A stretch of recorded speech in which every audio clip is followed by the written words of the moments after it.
you're in paradise.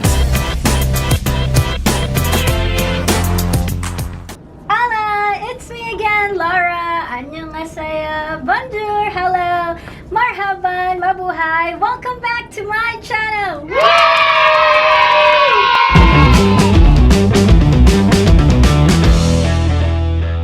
Hello, guys.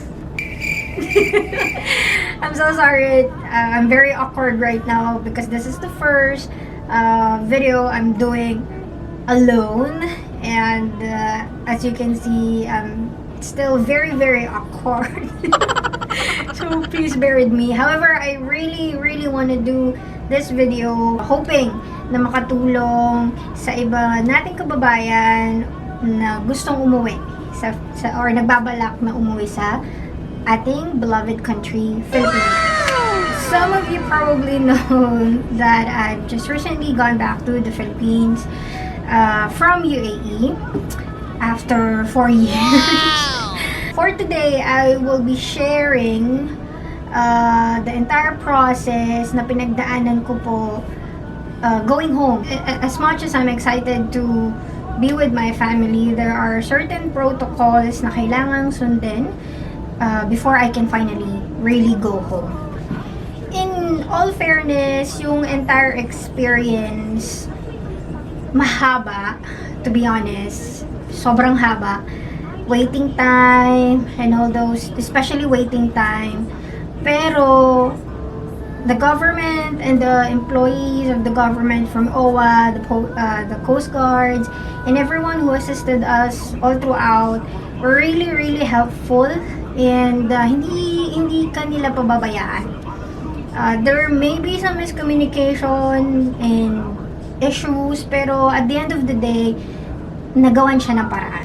First and foremost, yung mga necessary sa pagsakay mo ng plane would be for Philippine Airlines. They require face shield and face mask all throughout the flight. You cannot remove it. Secondly, if you're curious if you need to get testing before boarding, as for me, it wasn't required.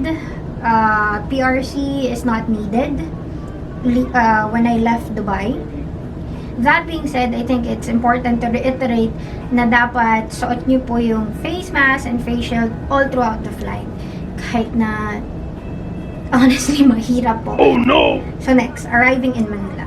Our plane landed around 8 a.m. There begins the waiting game. So we were asked to wait for instructions, and really it took hours before we were able to get through the immigration and then the baggage. Again, we waited for another couple of hours waiting for OWA to assign us to our designated hotel where we will be quarantined.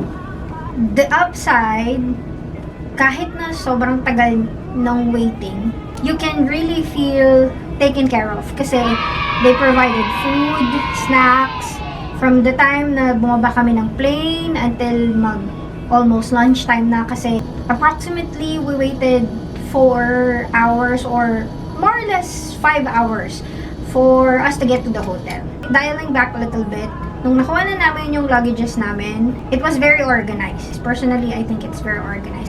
It was neat because they are guiding you the lines and everything, so hindi ka malilito kung saan ka pupunta. Then, bibigyan nila kayo ng maliit na paper kung saan nakasulat doon kung saang hotel kayo mapupunta. For our group, we're 15, some were 30, some were 25. As for us, yung batch namin medyo nagkaroon ng konting problema. Oh no! Kasi we had changed 3 hotels. Yung una is puno na daw. Yung pangalawa, we had a problem with the hotel or the place. So, we requested na ilipat kami to another hotel. So, the third hotel, finally we were able to check in. It took so long because imagine we landed 8 a.m. and we were able to check in around 6 p.m. So that's like 9 to 10 hours para na kung umalis at bumalik ng UAE. Anyhow, thank God, ultimately, naging okay. Now, for the swab, unlike the experience of some of my friends na umuwi earlier this year or last year, yung swab nila is sa airport mismo, sa pagdating nila. That protocol changed. We were advised that the swab will be on the 5th day. But the arrival day is not included. So, basically, they call it day 0. After 5 days ng hotel quarantine mo, on the 5th day, tsaka lang isa-swab. The swab result would take within 24 to 48 hours, as they say. As for me, I'm recording this video on my 4th day, so tomorrow will be swab day. Praying, of course, that it would be negative.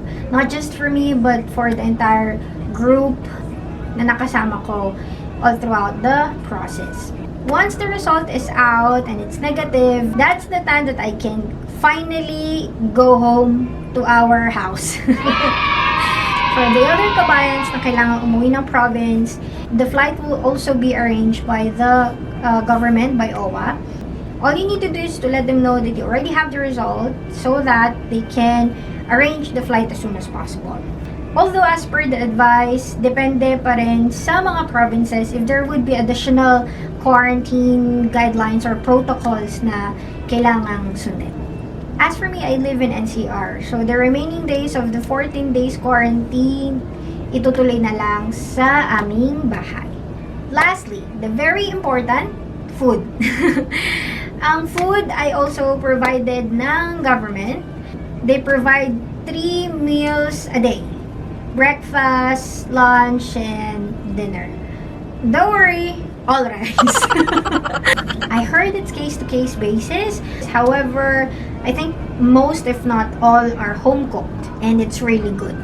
For me, it's a thumbs up. There's just one thing. Bitin yung rice. Even though Grab food deliveries are not allowed, family members were allowed to bring us essentials, even food, if we request. But of course, you will not be able to see them kasi iiwan lang nila yung kanilang padala sa reception, and then the reception or the OWA will be the one to bring it up to our rooms. Since we're talking about food, you might be wondering about the water supply as well. Merong kasamang 1 bottle per meal. If you think about it, 3 bottles might not really be enough.